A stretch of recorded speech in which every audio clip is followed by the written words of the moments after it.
This video is about placing three figures in a scene.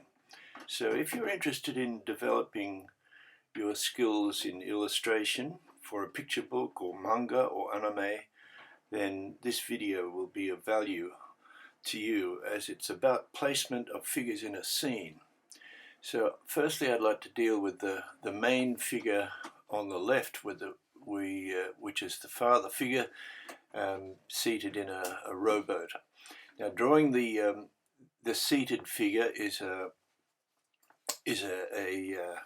tricky business sometimes, but if we follow the Andrew Loomis method, we can't go wrong. It's four heads from the top of the head to the seat, and then two heads for the legs going down.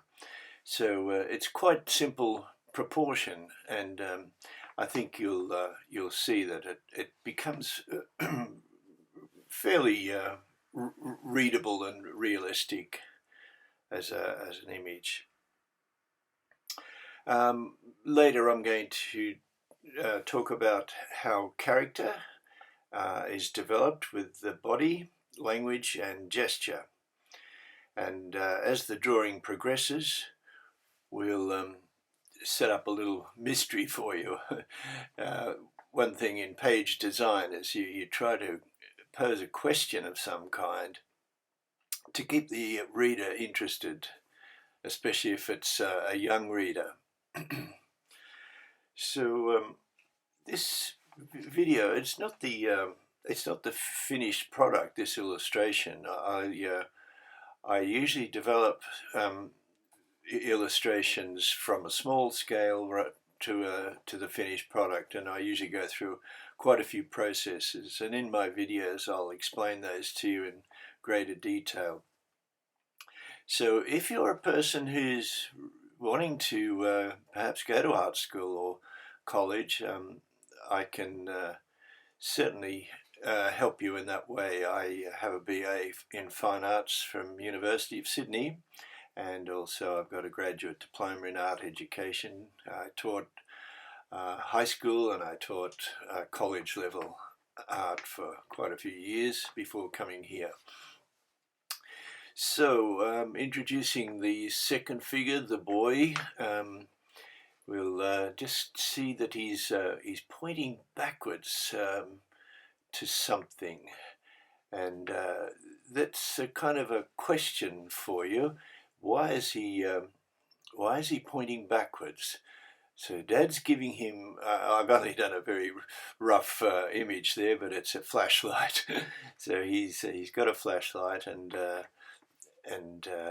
he's obviously going to give it to the boy, but the boy's pointing there.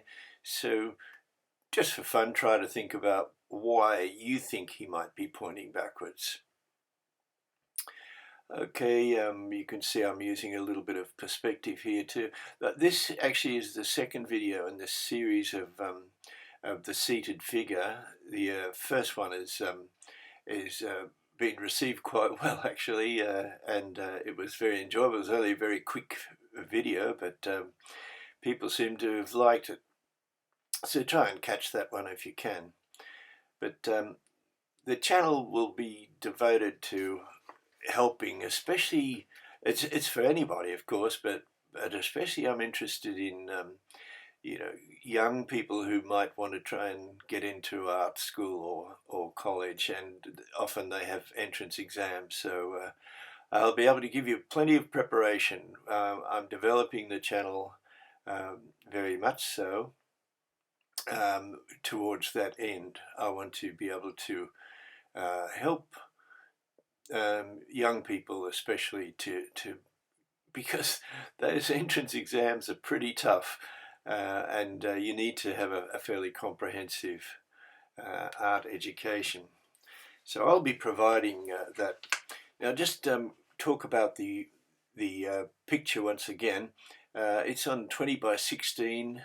I developed these from a 10 by 8 size for a single page for a children's book or manga or whatever it might be, and I do many of those and work out different compositions and arrangements.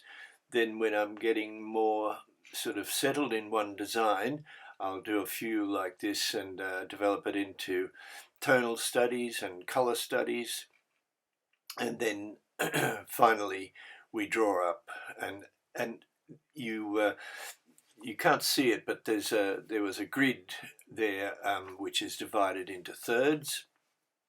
That grid is so convenient for two reasons. One, it follows the rule of thirds, of course, and that's very good composition and design principle.